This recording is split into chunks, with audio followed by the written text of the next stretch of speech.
Hey, John Gilroy here. Going to open up with a quote from Touhill. He once said, "Tools before strategy, heading for tragedy." Hit the music, Manny.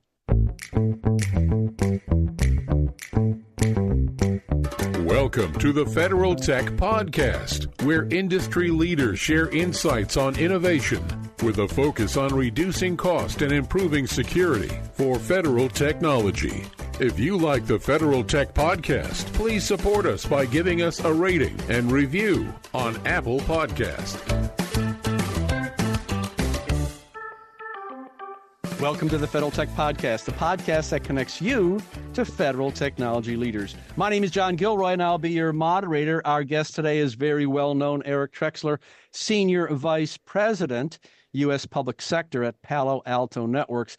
And we started off with a quote with an amazing man named Touhill. So he's a great guy, isn't he? Tell me about this guy. I know you work with him. Fadi's amazing. He was an Iraqi interpreter during the Second Gulf War. He learned English watching movies like War Games, Top Gun, Risky Business. And then he was a translator for us. He came to America. He was the CISO for the city of Minneapolis. And he's been working with our customers for a couple years now, speaking his movie-derived English. He speaks very well. And I love that quote, right? Tools before strategy, you're heading for tragedy. Right.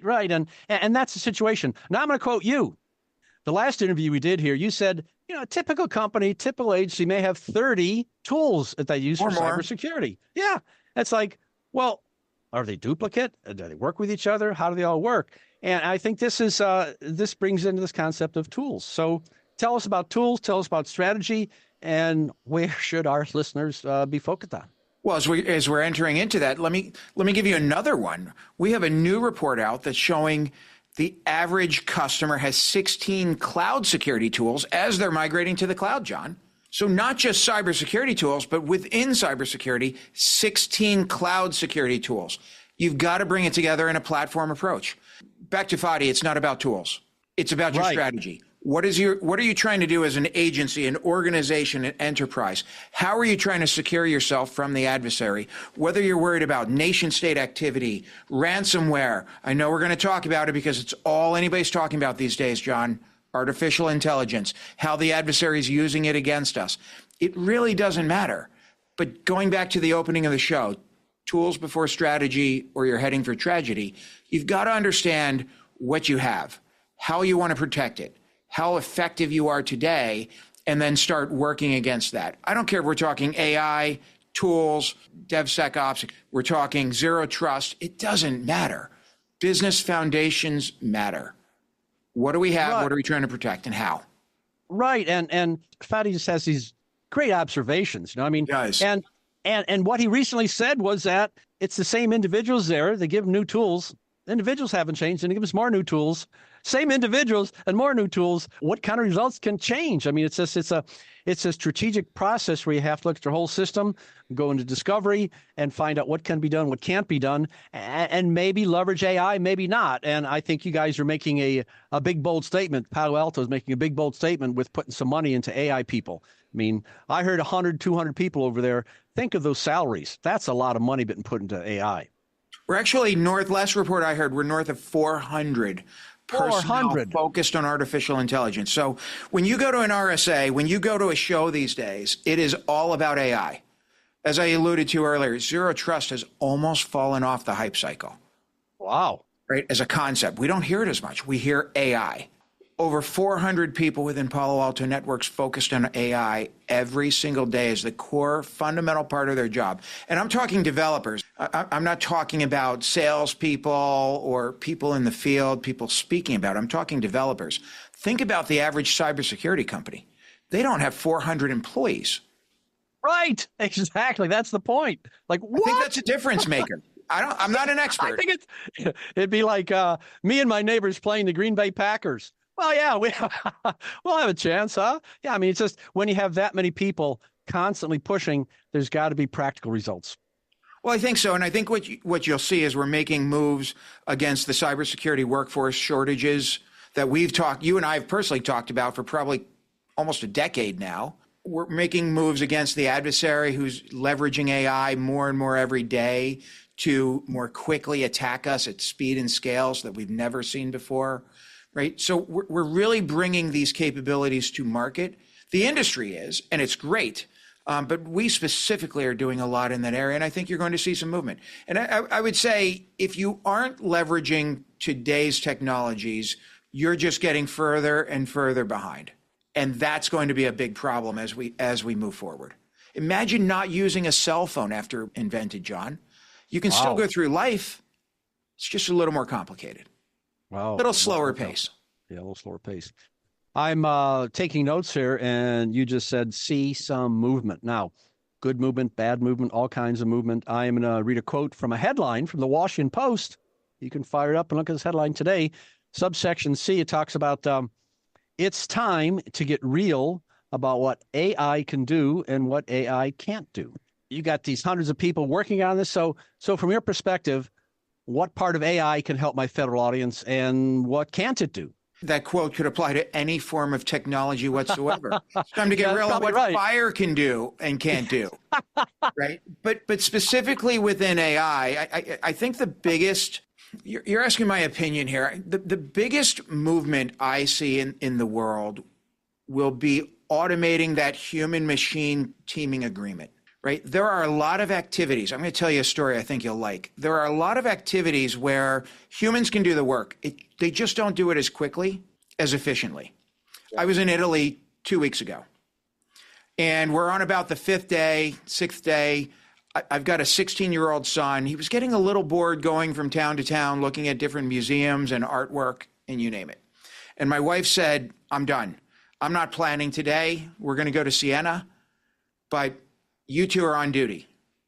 My kid said, I've got it. And I was a little worried, I got to tell you. 16-year-old boy, likes to wake lift, doesn't speak a whole lot, grunts, awesome kid, smart kid. But, he's not a tour guide, especially in a foreign country where he doesn't speak the language. He leverages his ChatGPT 4.0 subscription to plan out the entire day in Siena, from arrival time, where to park, where to eat, got tickets for us. I mean, we literally have time hacks on where we need to be, left enough room in there for my wife so we could have lunch. He planned dinner, and he was 120% invested in the day, more invested than any day prior to that and after that in the activities because he owned it. He used ChatGPT. Simple. Could have used a tour book, could have winged it, but that's what he did. So he automated what was a relatively routine activity. He came up with an agenda in about 5 minutes, and he was so invested because he was showing off, and it worked. And it was a great day. We hit all the highlights. I actually looked at the Rick Steves travel guide afterwards and compared to the 3-star activities, what we should have done. It was my second time in Siena, and it was like, wow, you hit everything, kid. Wow. Yeah. That's the power of AI. Yeah. So that's generative AI. There's also different flavors. There's natural language processing. There's computer vision. There's predictive capabilities. There's deep learning. And so, I think we're at the point where AI is maturing where, a high school student can write a paper and maybe do a funny impression of Erix or something.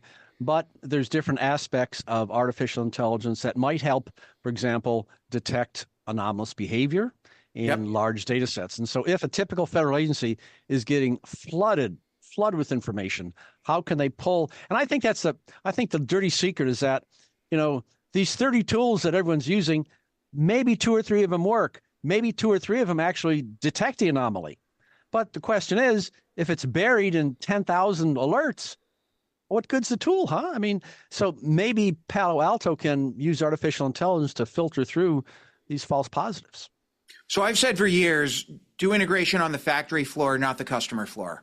What we haven't seen from cybersecurity is customers able to rapidly, adversarial speed, pull together disparate systems and understand what's going on. I think there are a lot of people out there that still believe with AI, we're going to be able to throw all kinds of data in a bit bucket and throw an AI model against it and make it work. If you don't understand the data, if you don't understand the data model, if you don't understand data rationalization, data normalization, I think that's going to be hard. We're doing 3 things that I think are really, really important. So 1, we're simplifying cybersecurity. Just like my kid went on ChatGPT 4.0 to plan that day in Italy, we are launching, like most other people for their products, co-pilots. We're launching capabilities so you can use natural query language, so you can interface with a lesser skilled employee with the systems that you've deployed from Palo Alto Networks to more quickly, more easily, more readily work with them. Okay? The more the systems are integrated on the factory floor, the more accessibility you have to data to understand what's going on, visibility, and then the control component in your environment that I think is so critical.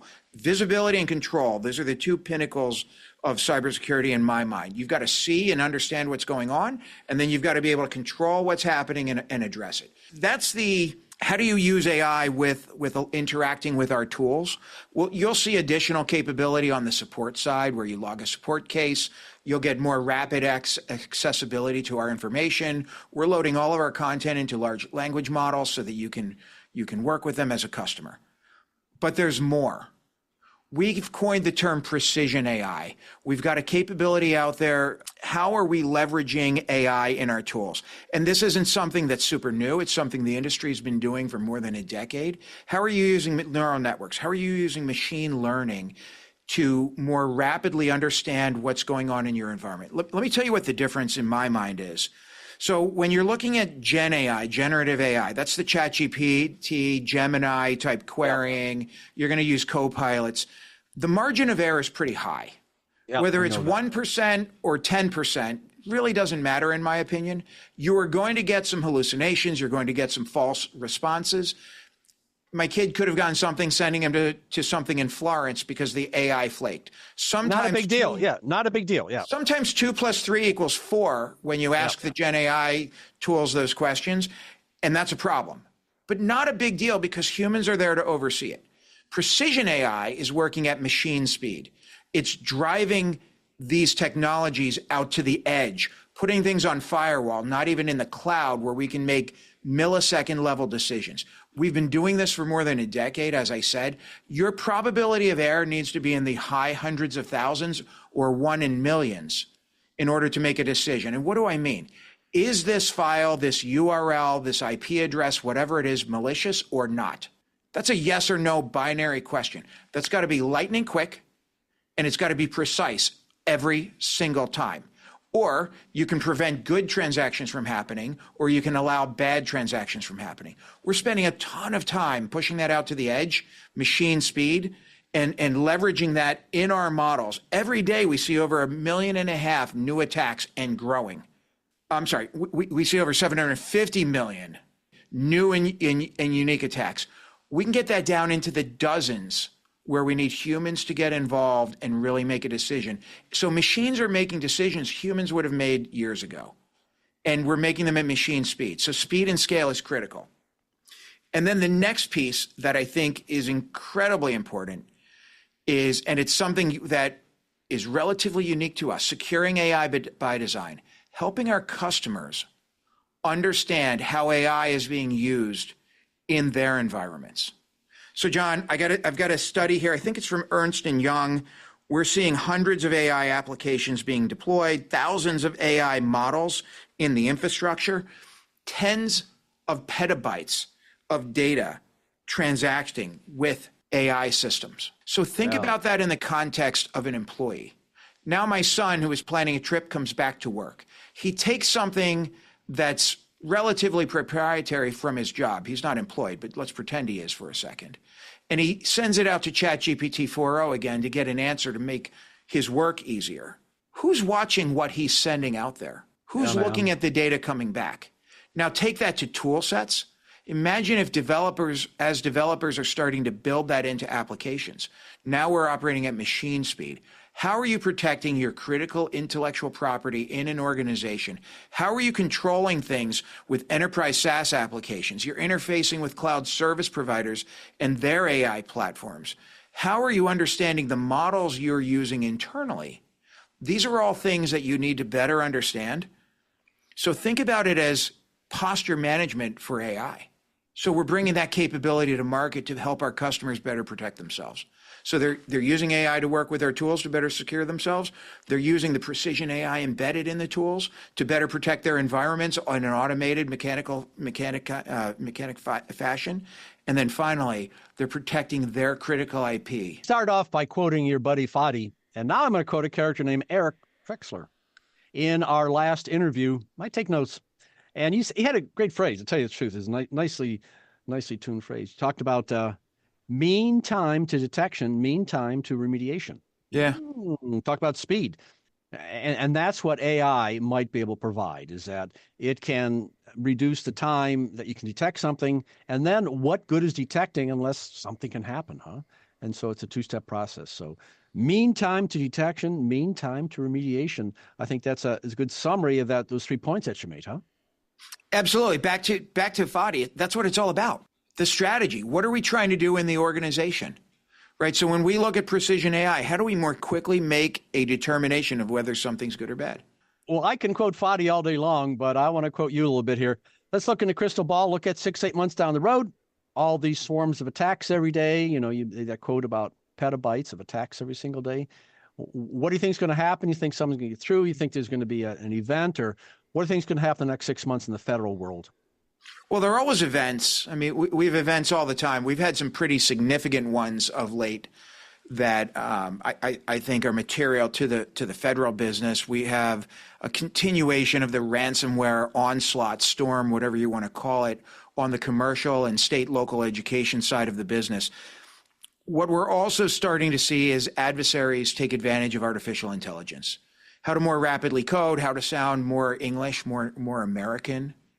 Right? How to rapidly iterate, take a piece of malware and create 1,000 variants of it in the next 12 milliseconds.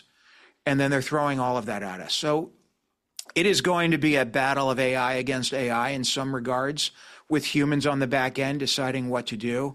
I think we're seeing, there's a kinetic parallel in some ways I've been thinking about. If you look at the war in Ukraine, with Russia and Ukraine right now with drones, right? I was an infantryman in the 90s in the U.S. Army. It was man on man effectively. Now it's drone on drone, right? The people they're proxies for people on the remote controls for the drones. I think we're starting to see that in the AI world too. You've got the attackers and you've got the defenders, right? And they're leveraging AI to go after each other. One to attack an infrastructure, the other to defend it and protect it. AI is almost a proxy driving that speed and scale that's so critical in this business. I just had an image of a ring and battle of the bots. Bad guys on one side, good guys on the other. And they're not fighting. It's the bots that are fighting each other. You can call it artificial intelligence, you call it drones, but I guess maybe science fiction writers have predicted this type of a future for us. But you nailed exactly what's happening here. And who has the creativity, I think, and the original thinking to apply it properly is going to win this battle. May not be the biggest companies or, the United States, but it's going to be someone's going to be creative and original. I think we have a lot of creative, original things coming out of Ukraine now, aren't we? Especially with the drones. When you're desperate, you have to. I'd like us to become desperate like that in cybersecurity, where we have that same mindset where we get creative. I do think that scale, though, as it looks, as you look to AI, you mentioned how expensive AI scientists and researchers are. Oh, yeah. Right? You're going to need scale. The larger companies are going to have the ability to monetize that better. I think you're going to see some separation in the cybersecurity space, maybe not in the next 6 to 8 to 10, 12 months.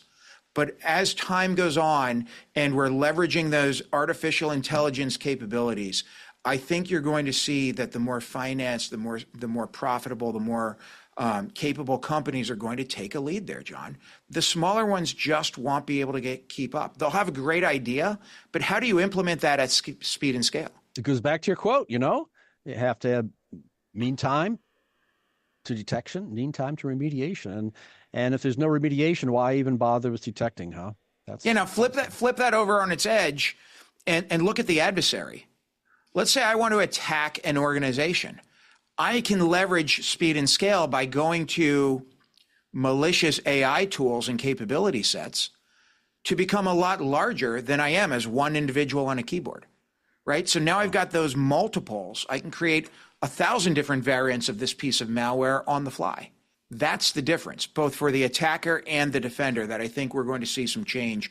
I think we're going to see some separation as time goes on. And we really need it in the industry. There are still 3,000 to 4,000 plus companies doing cybersecurity, which prevents us from getting critical mass anywhere. I'm going to end with a quote from another colleague of yours, a guy named Jim Smid. He talks about moving at machine speed. Yeah. And that's the new battle. It's moving at machine speed, whether we like it or not.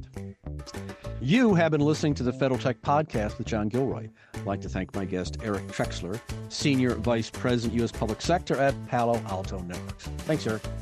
Thanks, John. It was great to be with you.